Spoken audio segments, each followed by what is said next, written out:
Hi, everybody, and happy Thursday. It is a great week this week. It's freezing cold here in Georgia, so we finally are getting our fall weather and winter weather all at the same time.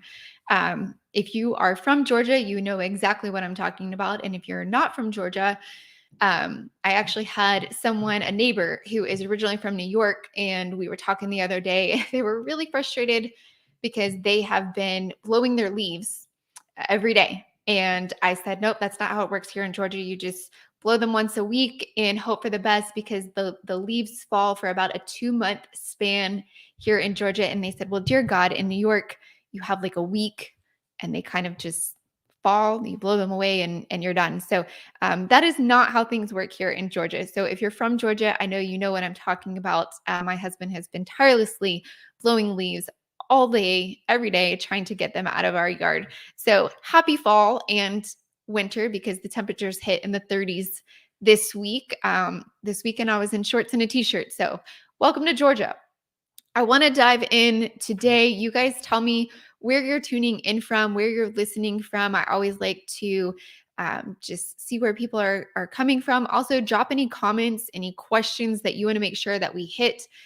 In today's live, I tune in every other Thursday to make sure that we're answering any and all real estate questions because the real estate market, especially this day and age right now, can be a little challenging to navigate. It seems like every other day there's a new news channel saying something new, especially if you're trying to get hyper local information. So I'm excited. I really appreciate you guys joining us. It's always great to have you and just be able to have these open conversations. So, without further ado, let's dive in because I have a lot of notes that I want to make sure that I cover with you guys today. And like I said, if you have questions along the way, please drop them in the chat. That always helps me to make sure and feel like I'm getting through to you guys and answering all of your questions. So I want to dive in today with just some interesting information because I don't know if you guys keep up with it or not, but I definitely make sure that I do because it's my job as a real estate agent to make sure that I'm keeping up with what Mr. Jerome Powell himself is telling us. So when the Fed speaks, you have to listen because they get to dictate our lovely interest rates these days. And right now, as of today, we are at 7.99%. A couple of days ago, we hit 7.8. And last week we were at the lovely 8%. So it changes literally day by day, sometimes multiple times a day. So that's why I say it's really hard to keep up with. My preferred lender, Tyler, I have multiple conversations with him a week, just kind of touching base, seeing where rates are. Obviously, I'm looking at them, but his job is to really watch those rates and see what's going on, what they're expecting. So he and I have multiple conversations. We actually just had a coffee conversation this morning at 10 a.m., just kind of checking in with each other and seeing what they're seeing. So let's just take a look at what Mr. Powell had to say this week. So it says the Federal Reserve decided to keep interest rates at the same level. The central bank announced Wednesday, though rates remain at their highest level since 2001. So there was originally talks of another hike in December, possibly. However, we have kind of learned as he's talked that that's dwindled a little bit. He says that jobs have remained high and that unemployment has remained low, but personal spending is still up more than expected. Well, I have to say it's not something that I really foresaw. I kept thinking that with everything, with interest rates going up, but also home prices staying up, I really felt like we would see some people pulling in on their spending. However, that just hasn't been the case. Powell actually said eventually spending will moderate after several months of consumer spending more than they earned. I just can't help but feel like some poor decisions are being made here. If you're spending more than you're making, we've seen this in the past, and it doesn't really end well. I'm nervous that the last couple of years, we've had some pretty big bailouts on different fronts from the government. And I'm really concerned with our people expecting a bailout. Is consumer spending still high because people are kind of expecting down the road that we're going to see another bailout? God, I hope not. I feel like we've spent enough the last couple of years. He's saying that it's going to be reeled in. Do you think that it's going to be? Because that is definitely going to be a key factor in what happens with the economy moving forward. It's very interesting that he's talked about that because that's one of the things that he's been concerned with time and time again. And so, with the holidays coming up, that's always a time that people start to spend and spend and spend. A lot of people are always trying to keep up with the last Christmas, and this Christmas is not like last Christmas. Last Christmas was a different, you're probably making a little bit more. I know for me personally, the real estate market has drastically changed since then, so it might be a little bit different. So hopefully we'll start to see some spending reined in, because that's what Powell is looking at when he's talking about interest rates and when he's talking about the 10-year treasury. He's looking at spending. So it is a great thing that unemployment has stayed down and that the job market has stayed up.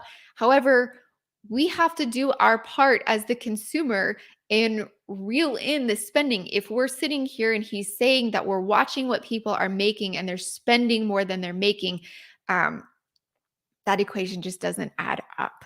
So, moving on, something that I've been looking at recently with interest rates going up to 8%, because, I'm in your boat here. Looking at 8% just isn't a pretty number after it's increased so drastically. And I think that's where a lot of people have had a really hard time stomaching the interest rates, is because we literally went from 2 and 3% just a couple of years ago to 8% so quickly. It was just a drastic shock. It's like those ice baths I'm seeing everywhere. I just can't get on board. I'm sure it's great for your health.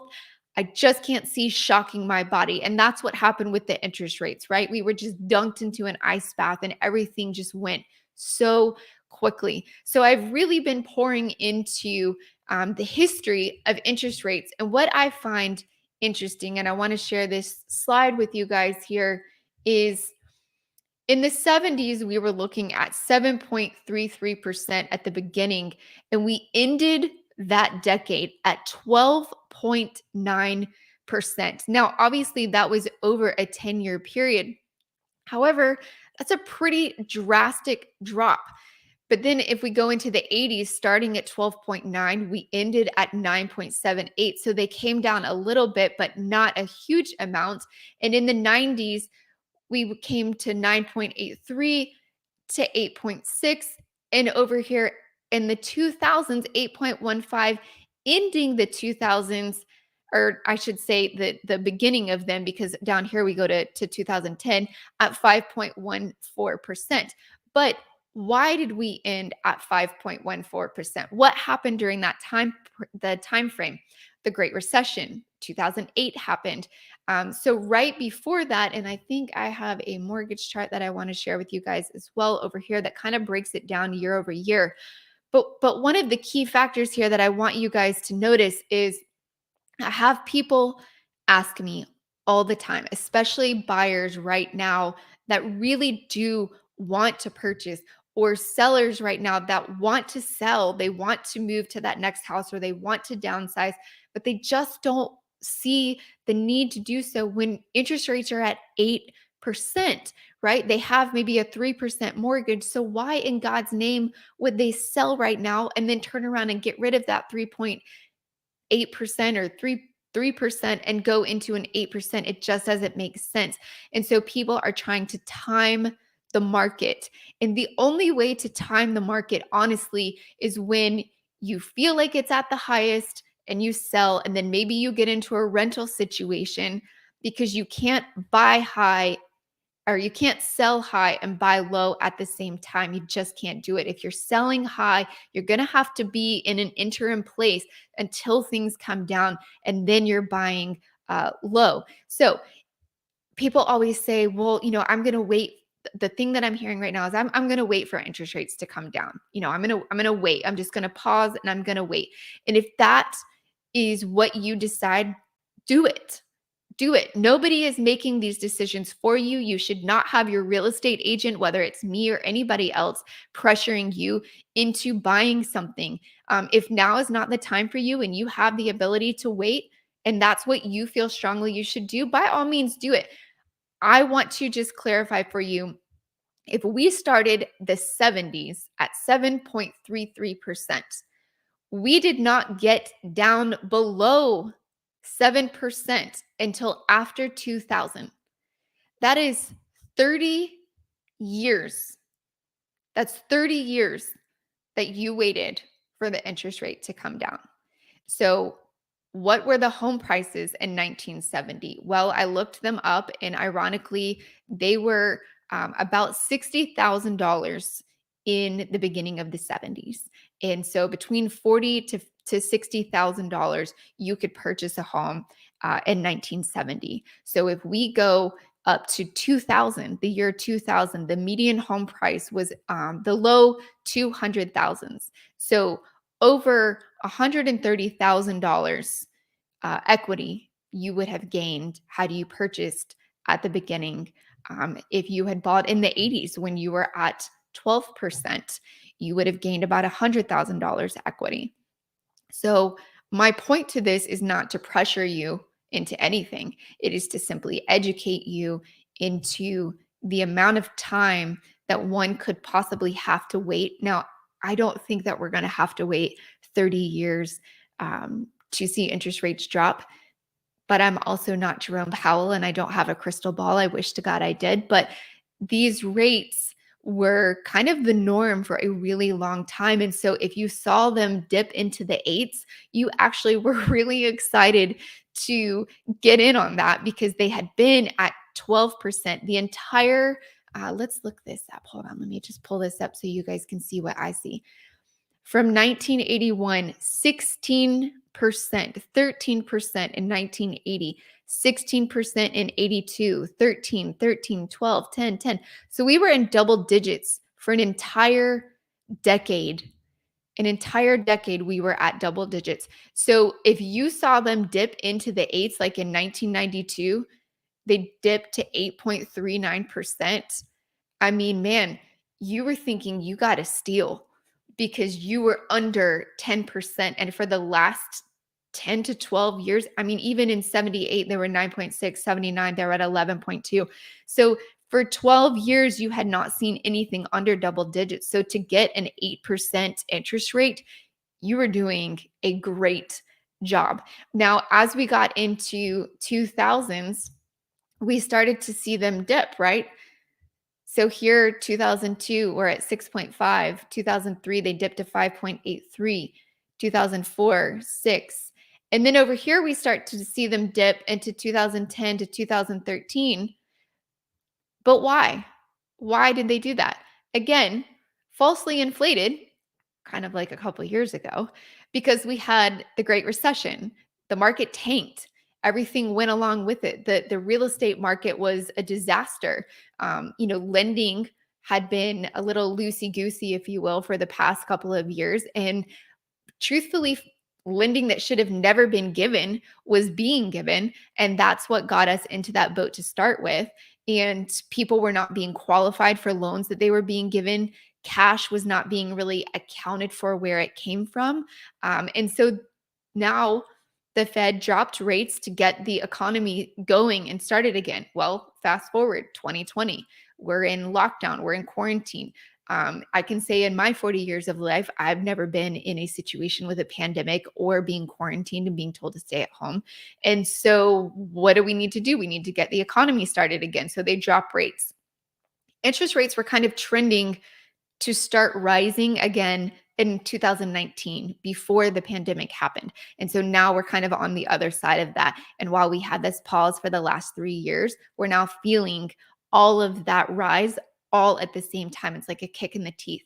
But what I find interesting about it is eventually I feel like housing is going to be like owning something incredibly special because we will get to the point, we already are in a lot of ways, where housing is just too expensive to continue purchasing for a large portion um, of the population. Think about in California right now. I have agents, friends that are agents in California, and they said, if you don't already own a home here and you don't make multi millions, not just millions, multi millions, you're not buying a home here. You're not buying a home. You could buy a condo, you could buy a small townhome. But if you didn't own a home that was either your parents' home or it was gifted to you along the way, you're not buying one if you are not a multi-millionaire. The market is just too far gone. And so looking at Georgia, Georgia has always been an extremely affordable state. I feel like that's why we've seen such a rush of people here the last couple of years, because Georgia has been affordable, and people that are in California, New York, New Jersey, Chicago, these places have always been incredibly expensive. And so when you can sell an 800 square foot condo and come here and get a 3,000 square foot home for the exact same price, it starts to make more sense. And so, looking at this, I feel like real estate is going to really become that commodity that other people strive for. And if you own a home, you've got a piece of gold, right? So we really need to change our mindset of real estate. And I use real estate term loosely. I'm talking about if you own a home that is your home, this is where you're raising your family. Don't just look at it as the place that you lay your head and you're throwing your stuff down and throwing backpacks and throwing your shoes and raising the kids. This is your investment. This is your retirement. Like, you have to think of things this way, because that's what it is. It's not just the place that you lay your head. It is that thing. And that's why it's so amazing, because as you're living in it, it is also your retirement. I know multiple people have said that they have stocks, they have IRAs, they have all of that good stuff. They have 401k, but a lot of people invest in real estate for the sole factor of it's something that is tangible right there. You're owning a piece of land, you're owning a piece of property. So I really encourage people to look at it from that perspective, because it is so important. Now, I want to dive in. We have our first question or comment. Anthony, I love talking with you. I'm also worried about bailouts for smaller banks that have commercial real estate loans and empty office buildings make it difficult for owners to repay those loans. That is definitely something we've talked about on here in the past. We've seen a lot of real estate, commercial real estate specifically, especially in Atlanta right now, where, during the pandemic, when we were all sent home, told to shelter in place, a lot of businesses had to pivot very quickly and do work from home, right? And so a lot of people during that time were scrambling because they didn't really have an office space. So we saw a lot of people buying homes for the ability to have a designated office space.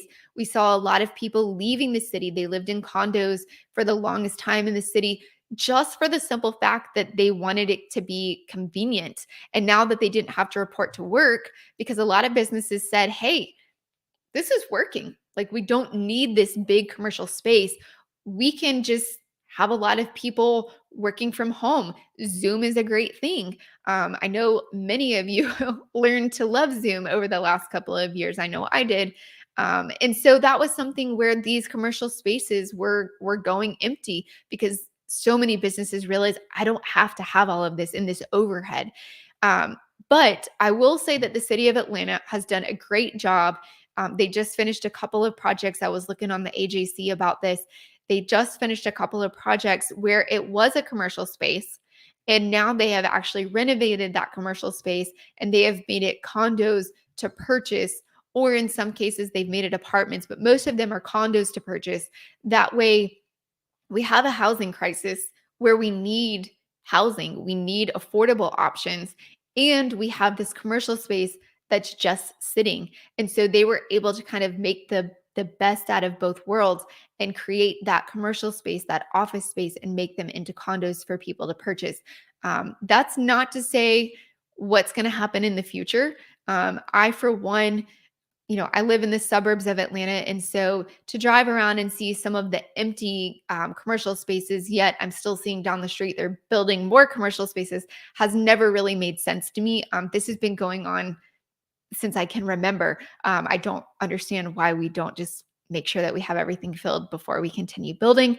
But that is the world of commercial real estate. So, Anthony, I definitely understand your concern, and it's something that I will be watching closely as well. So, I want to share with you guys over here the percent change in home prices. So, this is going to be nationwide. So, if you look at 2022, quarter one, home prices had risen 4.72%. And then in quarter two, they had risen 5.48. But then quarter three and quarter four, we had kind of gone down a little bit. Now, not significantly. I mean, over quarter one and quarter two, we had gone up, about 9%. So dropping 1.24% isn't a drastic, but it was still going negative. So in 2023, we continued to rise again. And then in quarter two, again, quarter three, again. So you're kind of seeing a path. We're not increasing substantially, but quite frankly, we don't need to be. In Georgia, I always say that for a typical year, you're going to see about 4 to 6% interest or equity risen each year. So the past couple of years that we were seeing so much more than that was just not healthy. This is a typical healthy market. And so if you look over here, I really wanted to dive in to our local market, because if you live in Georgia, are thinking about moving to Georgia, own property in Georgia, this is really what's going to, be important to you. So the sales prices, you can see right now, we are hovering for the entire state of Georgia. We're hovering at about almost $400,000. I'm going to take it hyper local, and I'm going to say Gwinnett County, because that's where I have a lot of clients that live. So you can see over the last couple of years, we have trended substantially. June of last year, we were at 435,000. We took a dip, and now we're hovering 425,000, 415,000. So we're not far off from the height of it last June. We did take that dip, but now we're back just about $20,000 off where we were in the height of the market as of the October numbers. The one thing I will say that we're seeing that is drastically different is the days on market. They had really done an uptick recently. So we had gone up to 30 days, which it's so funny to me to talk about days on market and to see 30 days and think, wow, that's a long time, because pretty much my entire career, 30 days was an average market. Like if you got it sold in 30 days, you were doing really well. And it gave you, as the seller, time to think, time to look for another house, time to pack your belongings. When people were getting offers in the same day that they listed it, people were literally panicking because they weren't sure where they were going. They weren't really prepared to sell it that quickly. Obviously, that changed as we got used to that market. But now we're kind of undoing what we did the last couple of years and trying to get used to what is a typical market. 30 days is normal, people, especially here in Georgia. So if we go back to looking at this, now they had come back down drastically, and we were at 9 days on market this June, going up to 10 days in July. Now, June and July in Georgia are our typical busy season, so that dropped us down drastically. So now we're between 16 and 14 days on the market. So that's kind of an uptick that we've seen here recently, where, I mean, still 14 days on the market is not a long time. But it is something, if you're thinking about listing your home, you do need to know that they're a little bit longer. Now, new listings, we're still drastically below where we need to be. So inventory is still an issue. That's something that you guys have been hearing me talk about on this channel for the last couple of months, where inventory, the reason home prices are staying where they are is because inventory is still so low. People are having a hard time saying, I'm going to sell my home at 3% interest, and then I have to turn around and buy at 8% interest. They just don't see the value in that. But like we talked about earlier in the live, you have to really just decide when is the right time for you to sell or to purchase. And if it's right now, buy at 8%. And when the market shifts, you can refinance. You can even ask for seller contributions and buy down the rate right now. There is some 2-1 products that are being rolled out. There are some other products that if you're looking to buy and renovate that have been rolled out. I will say that I know a lot of people have been concerned with these products because of what happened in 2008, right? Like, I don't want to get a 2-1 arm and then a couple of years down the road, it adjusts and I can't afford that. Well, the great thing is lenders learned from their mistakes in 2005, 6, 7, and what led up to 2008. And they're now qualifying people not at just the rate that they're giving you today. They're qualifying you at the rate that it would adjust to. And if you can't afford that rate, then this product isn't for you. They're not going to get into a situation like they did before. So I'm actually going to be having my lender, Tyler, on here with me in 2 weeks to specifically talk about the different programs that are out there and what is available to people, because it's not just FHA and conventional. You have VA, you have agricultural loans, you have the 2-1 ARM programs, you have a lot of government programs that are out there. There's just so many different things that have been rolled out for the last couple of years. It was kind of, if you didn't have a conventional loan or cash, you weren't getting the house, right? Because sellers were like, we're going with the best offer possible. Now you have the opportunity to have an inspection done, have an appraisal done, maybe even ask for some seller concessions if it's the right thing. Inventory is still low here in Georgia, so you're not able to ask for the world, but you definitely do have a little bit more flexibility than you have the last couple of years. And that's really appealing to a lot of people. But with this inventory, we're only at 1,000, just over 1,000 new listings, which for us here, especially in Gwinnett County, with as large as Gwinnett is, that is not a lot. Closed sales, we only had 686 sales. Typically for Georgia, we are far above that. I will say now that one of the things that we've been seeing is a lot more new construction. So that is something that I want to dive into. First, Betty Ayers, it would be nice to gain a better understanding about agricultural loans. Definitely. So I will speak on that a little bit, but I will definitely dive into that with Tyler in a couple of weeks because he is versed in all types of different loans. So agricultural loans are very specific loans. You can get 100% financing, but they're only in certain locations. So in really populated areas like Beaufort, Duluth, Alpharetta, Suwanee, a lot of the places that so many people are really driving to move to, those loans are not going to be an option. Agricultural loans are going to be places that are a little bit further out, hence agricultural. So sometimes you can get a better rate with those just because it's for very specific properties. But that's a great question. And I will definitely make sure that Tyler dives into that when we go on the live in a couple of weeks because he can really dive deep. I don't want to misquote anything and steer you the wrong way. But Betty, I really appreciate your question there. I want to dive into new construction because a lot of what we're seeing here recently is that new construction is kind of the thing. A lot of people are going into new construction compared to resale. The trend that I've noticed with a lot of these millennials that are coming in and the Gen Z that's coming up and going into buying homes is they are not looking for fixer uppers. So when I bought my first home, I can tell you that it wasn't a bad house, but it wasn't a great house. It definitely was not my my end all be all. But most of us that are buying a house in our 20s or 30s, you're not buying your forever home. You're buying your for right now home, right? Because you're maybe just got married or having kids or just starting your career. You don't have all of the money in the world when you're just starting out.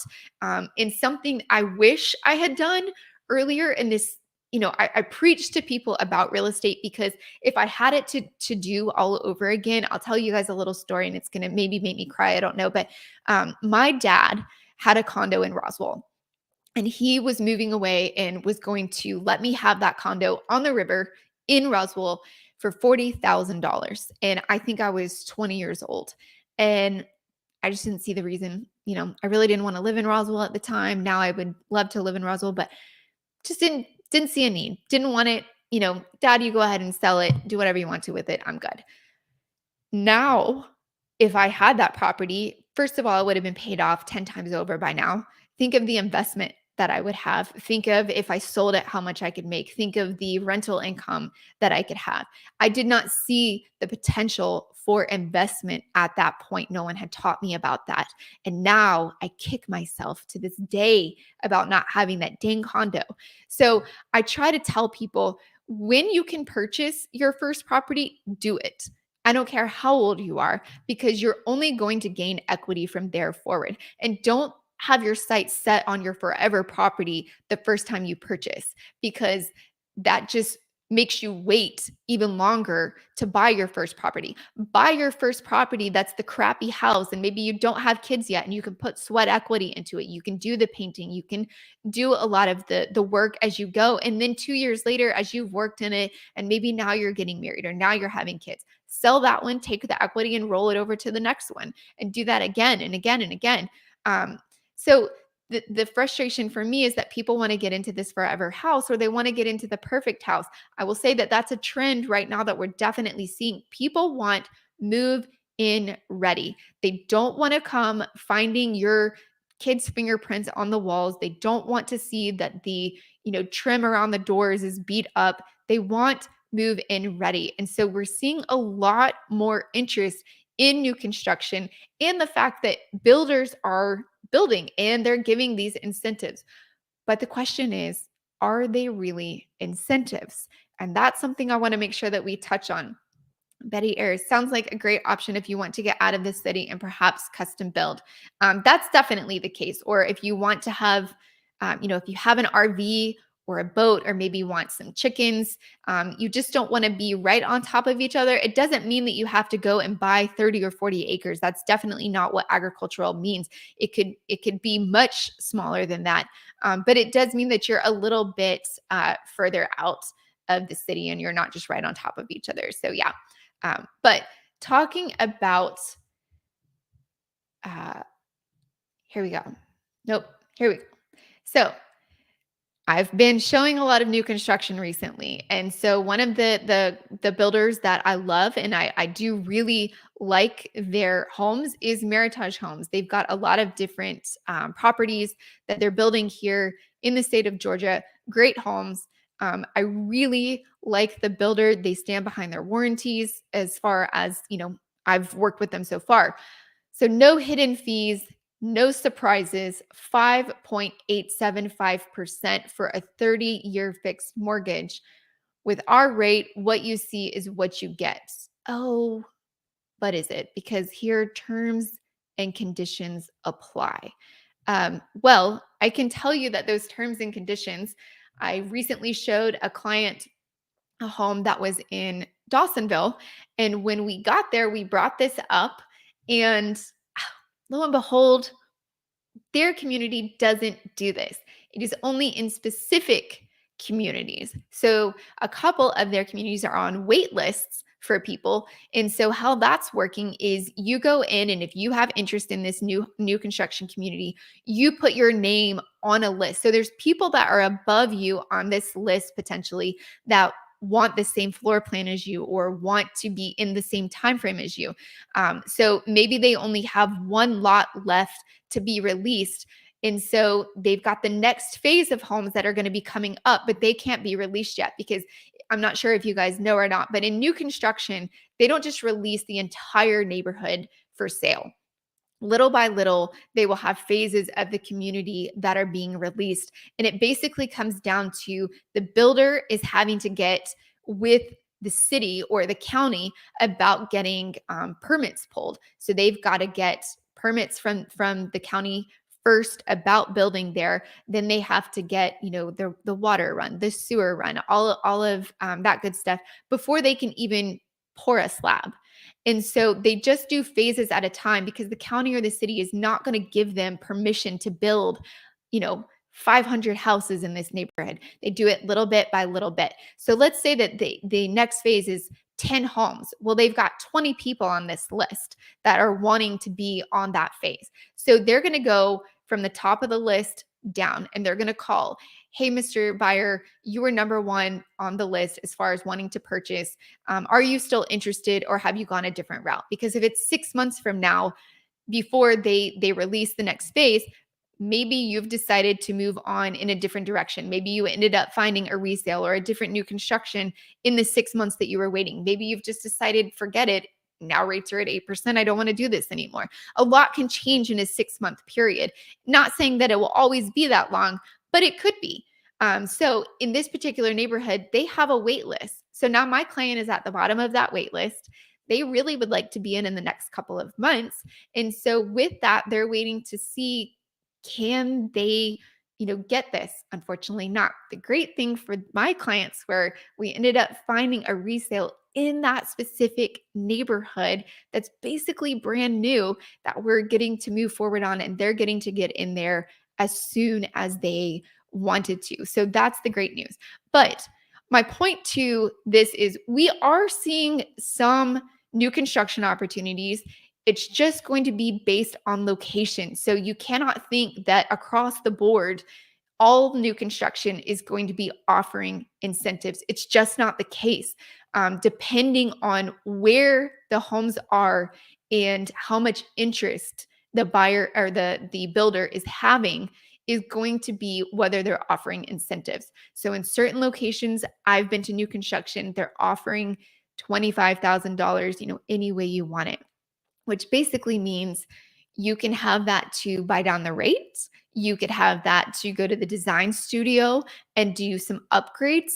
Many times you're not going to see builders reducing prices because then the people that have purchased in the neighborhood previous to you are going to be questioning, wait, you're taking away my equity and I just bought this home. So a lot of times the way that builders will give you incentives and give you, money off is to give you incentivized money to go to the design studio, upgrade your cabinets, upgrade your flooring, upgrade, put in blinds, put in refrigerators. Maybe they'll give you a free fence or a free refrigerator, or upgrade your appliances, give you the washer dryer. There's so many different options. Or right now, a lot of what we're seeing is that buying down the rate. So if they buy down the rate, then that gives you a better, rate right now.